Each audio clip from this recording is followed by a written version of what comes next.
I'm Melissa from SoGoSurvey. If you're looking to make some improvements in your life, personally or professionally, focusing on your emotional intelligence is a really great place to start. The good news is emotional intelligence can be learned. Let's start here today. As part of our series in discussing how the global pandemic is affecting our lives, the idea of emotional intelligence as a determining factor in success, both for personal individuals and leaders in life and in business organizations, we know that this is a really huge deal. As people are dealing with some uncertainties in these challenging times, we know that these are times where people's emotions are more likely to be a little bit closer to the surface. There are a lot of challenges we're all facing as individuals and also as managers or leaders. So by understanding that importance, we have a great blog on that one as well too, the impact that you have in terms of your EQ or your emotional intelligence, the impact that you have on others cannot be understated. Like, it's such a big deal. And so knowing that as a manager, you can connect with people on your team as humans first, as well as members of your team, gives you a significant benefit. Knowing that you're going to be able to work on conflict management, building a better team, better communication, all of these are the kinds of things that we want to do in general, but they're especially important during difficult personal times and professional times as well. So we know that not only are they a big deal for people's personal lives, they can make a huge impact in our business lives as well. We know that EQ assessments, being able to help people understand, be a little bit more self-aware of their emotional intelligence and its impact, can help stem the brain drain. We know that retention is a huge challenge, of course for customers, but especially for employees when we're thinking about how can we keep our team happy, engaged, satisfied with so many uncertainties. Emotional intelligence is a really great place to start that conversation. And the good news is, as we said already, it can be learned. So when you think about what does it look like when you've achieved that goal, if you think of that, future situation that you'd like to be in, the sentence is, I am an emotionally intelligent leader and I can, what? In this case, welcome dissent, some uncertainty, show empathy, help your employees feel safe. That inclusive environment where people feel safe, they feel respected, they're more likely to be able to, of course, stay engaged, but even beyond that, to take risks, to hopefully positive risks as well too, but to feel more comfortable and more likely to be productive as well. When we think about this idea of emotional intelligence, sometimes it seems like, well, maybe it's a little scary, maybe we don't want to do oversharing or too much information, that kind of thing. But getting feedback from the people on your team can help you set up that understanding of what's enough, what's too much, whether it's, I don't want to tell my boss exactly what I think, or I don't want to, tell my direct report exactly what I think. You can come across some challenges if you're not being authentic as well. But that understanding, a 360 evaluation is a really great place to get some of those insights, and simply asking questions, no surprise there. You also get a lot of nonverbal cues. We see these, we love to have calls, of course, where we're on camera, so we can get a little bit more understanding of what people are thinking or how they're reacting.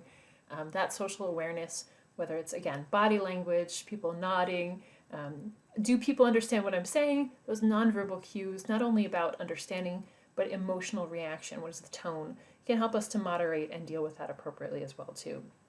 Active listening is a really important challenge. It's very different, of course, than regular listening.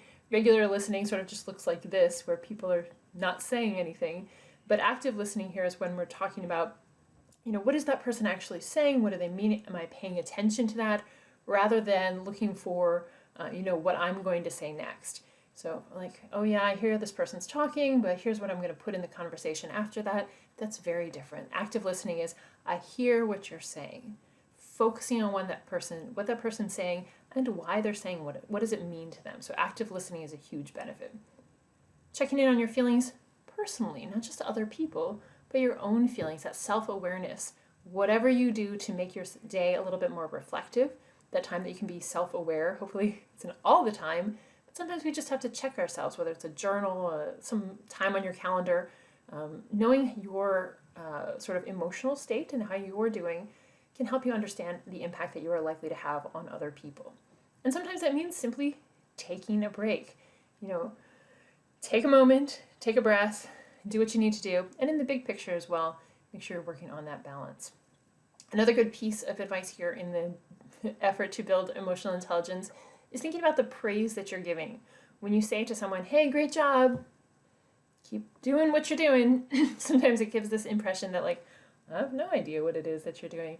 The more specific recognition that you can give, it's not just saying, hey, good job. It's saying, I noticed that you did, and it was really great that, So the more specific information that you can have tells people that you really see what they're doing and you value their contributions as part of that sort of greater whole. When you also too start to think about your own contributions, when you start to think about why is it that you're doing any of these things? What is the challenge that you've set for yourself? What are your values? What are your motives?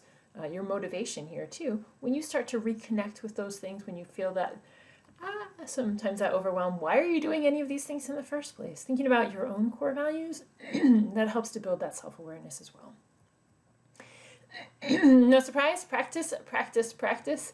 Everything that you want to be able to get better at requires attention. So figuring out how, again, that sense of self-awareness to know, okay, this is what's happening, this is how I'm reacting to it, that self-awareness, and also noticing how other people are reacting to what you're putting out there in the world. Like it or not, you have an impact on those around you, and they're likely to respond in kind. So when you put good vibes out there, you are more likely to reap them as well. So just a quick final thing, now is a really great time to work on growing your emotional intelligence. Everyone's working to become more productive, more engaged, even while organizations are dealing with burnout and churn and retention issues on the customer side, on the employee side. Emotional intelligence is a really great skill set that's going to serve you well no matter the situation, and now is a great time to build on that skill set. So again, not something where you just show up on Monday and you say, hey, now I'm emotionally aware. Now I've got great EQ. It's something that you want to be self-aware about how you roll that out. Collect that feedback. It's not something that you necessarily need to announce, hey, now I'm doing this thing. The way of life is really what you're looking for here, is how can you incorporate that emotionally intelligent leadership into your daily practices. Start small, those interactions. Start to practice some of these suggestions as well too, and see if you notice a different sort of approach, a different response from your team members as well. We know it's a very powerful asset. People of any age, of any role can develop this and improve their business lives, hopefully, and improve their personal lives as well too. So if this is something that you're interested in, we have a lot more in this series about emotional intelligence as well. You can check out the full blog about this one with the rest of the series. We've got a lot of great videos as well too, just like this one, I have to say, and as well podcasts and other resources as well. If you haven't connected with us, we'd love to hear from you, find out what you're doing to build up your emotional intelligence and how well it's working for you and for your colleagues as well too. So feel free to drop us a note. We'd love to connect with you, and we'll look forward to connecting with you again soon. Take care, be well.